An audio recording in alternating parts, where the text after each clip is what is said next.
sa di umano'y zombie sa Bukidnon. Mabilis din kayang mapapawi ang takot ng mga residente?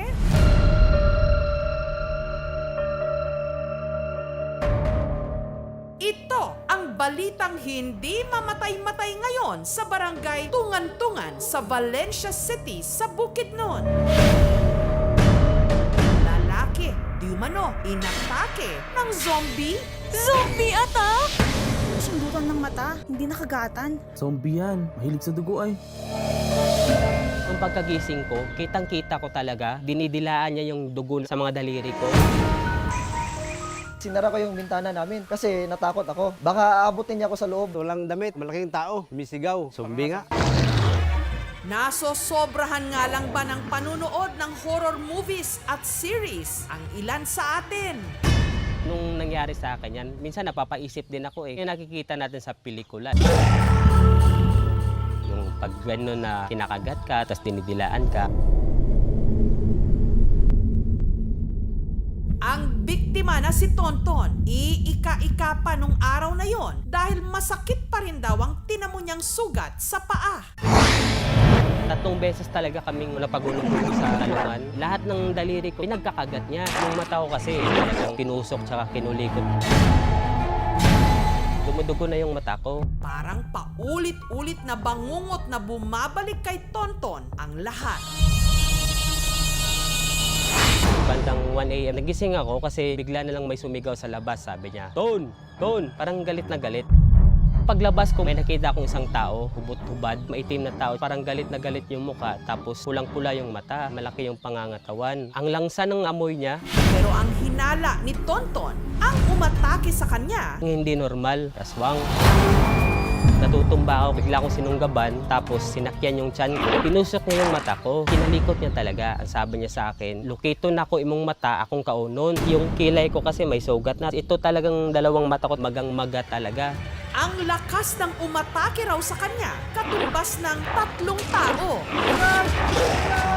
Yung lakas ko, inubos ko din talaga sa kakasigaw ng tulong. Hanggang si Tonton, pinagkakagat pa raw sa leeg at kamay. Nung time na yan, parang tanggap ko na mamamatay ako kasi helpless eh. Gumanti ako sa kanya ng kagat 1 beses sa kamay, pero lalo siyang nagalit.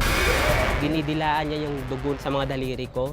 Nagawa niyang makalayo at makapagtago. Nanghingi ako ng tulong, nanginginig ako sa takot, nagmamakaawa ko na papasukin nila ako. Humingi ako ng tubig nung kasi parang mapuputol na yung hininga ko. Pero nasilayan pa raw niya ang pinagsuspetsahang zombie. Nakaupo lang siya sa may kalesa ng kalabaw, kinakausap yung sarili. Agad itinakbo sa ospital si Tonton. Habang ang suspect dinakip at dinala sa pulis para maimbestigahan. Natunto ng aming team ang kinaroroonan ng suspect, si alias Maynard. Kita mo naman sa mata niya, sa kamay niya na gumaganon. Kinakagat yung tao, zombie nga. Bagamat kumalat online ang balitang zombie attack di umano sa Valencia sa Bukidnon, ang PNP mariin itong pinabulaanan. Hindi po tayo naniniwala talaga doon sa sinasabing zombie attack. Isa lamang po itong ordinaryo na pangyayari ng krimen. Wala namang zombie dito sa barangay namin. Pero hindi naman siya nag-transform, wala naman ng pangil, pero grabe yung mga agat. Nag-conduct tayo ng investigation. Inamin din naman po niya na without apparent reason, pagdating niya doon, inatake niya itong biktima. Hindi niya nga rin maipaliwanag kung bakit niya nagawa yun. Nang dumating siya dito, wala din naman po tayong nakikitang signs na siya ay sobrang lasing or lulong. Sa isang interview, ang suspect na si alias Maynard itinanggi ang salaysay ni Tonton. Ang lahat ng bintang ng biktima ay itinanggi niya. Nilinaw nito na walang katotohanan ng unang sinabi na siya ay isang aswang at hindi rin totoo na kinagat niya ito at sinipsip niya ang dugo ng biktima. Dagdag pa ng suspect na hindi niya sinabi na dudukutin ang mata ng biktima para ito'y kainin. Idinagdag din ng suspect na hindi talaga siya hubot-hubad at walang damit noong mga oras na yon dahil nahubad lamang umano ang kanyang damit dahil sa nangyaring dumugan nilang dalawa ng biktima.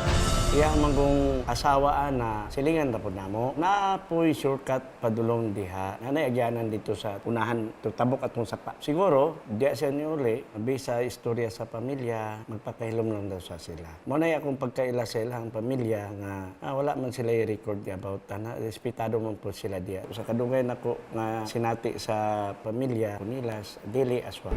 Samantala, si Tonton, sinamahan ng aming team sa isang doktor sa mata o ophthalmologist. Itong isa sa mga blood vessel dito na tamaan, tapos nag-bleed. Yung nakita ko is subconjunctival hemorrhage dito sa left eye only. Sa right eye, wala nang problema. Nagre-resolve spontaneously in 21 to 28 days. Gayunman, si alias Maynard, kinasuhan ng physical injury. Based on the medical result, mayroon lamang pong healing period na 10 to 14 days in which it will fall on least serious physical injury. Ang kaparasuhan ng least serious physical injury ay mayroon lamang pong 7 days na imprisonment at magkakaroon po siya ng fine na at least mga 3,000. Nakarating kay Tonton ang balita na ang anyay umatake sa kanya, posibleng makapagpiyansa at makalaya pa sa susunod na linggo. Bigla kaming nabalot ng takot. May pangamba kami, baka maulit-ulit. Ang mahalaga na ma-follow up namin yung kaso, sir, at maiakyat. Kasi yung nangyari sa akin, muntik ko nang ikamatay.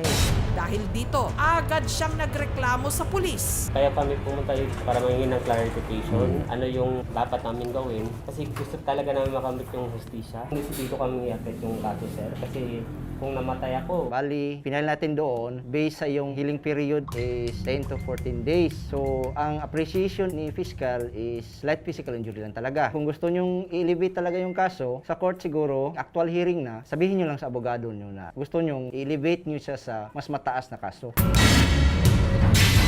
gusto ko makausap yung suspect. Gusto ko din i-clarify sa kanya kung bakit kagawa niya sa akin yun. Hindi kami magkakilala. Bawal talaga kasi andun na sa korte. Nasa proper court na kasi, na-file na. So, hintayin na natin. Okay lang kung nakalabas na siya, willing kayo na mag-usap sa barangay para maliwanagan. Gusto ko talagang managot siya sa ginawa niya kasi lang nasa labas lang. Baka maulit pa sa ibang tao eh. Nakakaasa kayo na tutulungan namin kayo. Magkikipag-coordinate kami sa barangay. Ina-surveillance natin yung kanyang galaw. Para na lang po hindi kayo kabahan. Sa panahon ngayon, ano nga ba ang mas nakakatakot? Ang walang pakundangang pag-atake sa kapwa o ang madugong pagpapakalat ng maling balita? Thank you for watching, mga kapuso. Kung nagustuhan niyo po ang videong ito, subscribe na sa GMA Public Affairs YouTube channel. And don't forget to hit the bell button for our latest updates.